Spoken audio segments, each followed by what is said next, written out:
হে আমার পরম পিতা, এই সুন্দর সকালে আমি তোমার কাছে এসেছি তোমাকে ধন্যবাদ দেওয়ার জন্য, আর আমি নিজেকে এবং তোমার সকল সন্তানকে তোমার চরণতলে সমর্পণ করার জন্য। পিতা, তোমার ধন্যবাদ করি তোমার কৃপা, করুণা, দয়া, ভালোবাসা দিয়ে প্রতিটা মুহূর্তে আমাদেরকে আগলে রাখার জন্য, সব রকম বিপদ থেকে রক্ষা করার জন্য। তাই পিতা, আজও এই সকালের শুরুটা তোমাকে দিয়ে করছি। পিতা, একমাত্র তুমি যে এই পৃথিবীর সৃষ্টিকর্তা, একমাত্র তুমি পারো আমাদেরকে শয়তানের হাত থেকে প্রতিটা মুহূর্তে আগলে রাখতে। তাই তো পিতা, প্রতিদিন প্রতিনিয়ত বারে বারে ছুটে আসি তোমার কাছে, কেননা তুমি যে আমাদেরকে তোমার ভালোবাসা দিয়ে আগলে রাখতে পারবে। পিতা, তুমি তো সকল মানব জাতির পাপ ক্ষমা করেছো তোমার একজাত মিষ্টি পুত্র প্রভু যিশুর মাধ্যমে। প্রভু যিশুর মাধ্যমে আমাদেরকে অধিকার দিয়েছো তোমার সন্তান হবার, আর আমাদেরকে সূচি ও পবিত্র হবার। তার জন্য তোমার ধন্যবাদ করি। এই গোটা মানব জাতির উদ্ধারের পথ তৈরি করে দেওয়ার জন্য প্রভু যিশুর মাধ্যমে তুমি বলেছ, যিশুকে যে তার প্রভু বলে স্বীকার করে সে অনন্ত জীবন পাবে, বিনষ্ট হবে না। তাই পিতা, এই সুন্দর সকালে আমি নিজেকে এবং তোমার সকল সন্তান যারা এই প্রার্থনা শ্রবণ করবে সকলের ভার তোমার উপর তুলে দিলাম। তুমি তোমার স্বর্গীয় দুধগণের দ্বারা প্রতিটা মুহূর্তে আগলে রাখবে।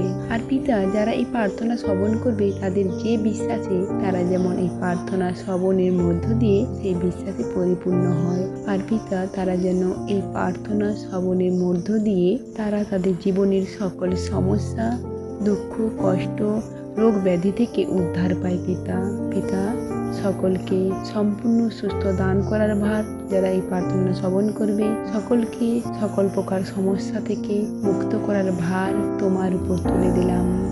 একমাত্র তুমি অসম্ভবকে সম্ভব করতে পারো পিতা।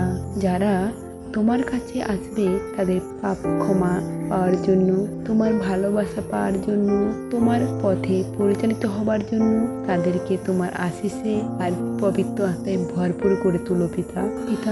আর তোমার সকল সন্তান আমার সকল পাপ ক্ষমা করে আমাদেরকে তোমার পথে পরিচালিত কর, আর এই প্রার্থনাকে জীবন্ত করে তুলো।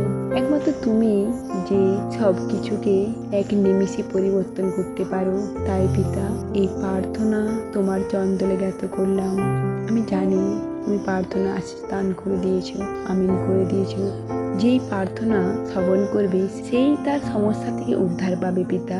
আমার বিশ্বাস আমার প্রভু যিশুর নামে। প্রভুই প্রার্থনা শ্রবণ করলে তার জন্য তোমার ধন্যবাদ করে এই প্রার্থনা আমার প্রভু যিশুর নাম হইতে চাইলাম, আমিন। এবার আসা যাক বাক্যে। লেবীয় পুস্তক 19 অধ্যায় 18 পদ। প্রতিশোধ নেওয়া চলবে না, কিংবা কারো বিরুদ্ধে মনের মধ্যে হিংসার ভাব পুষে রাখা চলবে না। প্রত্যেক মানুষকে নিজের মতো করে ভালোবাসতে হবে। আমি সদাপ্রভু, আমিন। পিতা, তোমার সন্তানদের জন্য বিশেষ প্রার্থনা রয়েছে। তোমার এক সন্তান বাবিন ব্যানার্জি, পিতা, তার শরীরে পচন ধরেছে। সে আগ্রহী নতুন জীবন পাওয়ার তোমার পরশে। প্রভু গো, আমার পিতা, আমার প্রভু যিশুর নামে তাকে নতুন জীবন দান করো। তোমার পরশে তাকে সুস্থ দান করো পিতা। সেই ভার তোমার উপর তুলে দিলাম। আর পিতা, তোমার আরেক সন্তান রাধিকা ভৌমিক, তাকেও তুমি তোমার পরশে সুস্থ দান করো পিতা। কেননা তার টনসিলের সমস্যা রয়েছে পিতা, শ্বাসকষ্ট হয়। তাকে সম্পূর্ণ সুস্থতা দান করার ভার তোমার উপর তুলে দিলাম। আর পিতা, তোমার আরেক সন্তান শিউলি মাহাতো পিতা, তার কিডনির প্রবলেম রয়েছে পিতা। তুমি তোমার পরশে তার কিডনি স্বাভাবিক করো, তাকে সম্পূর্ণ সুস্থ দান করো পিতা।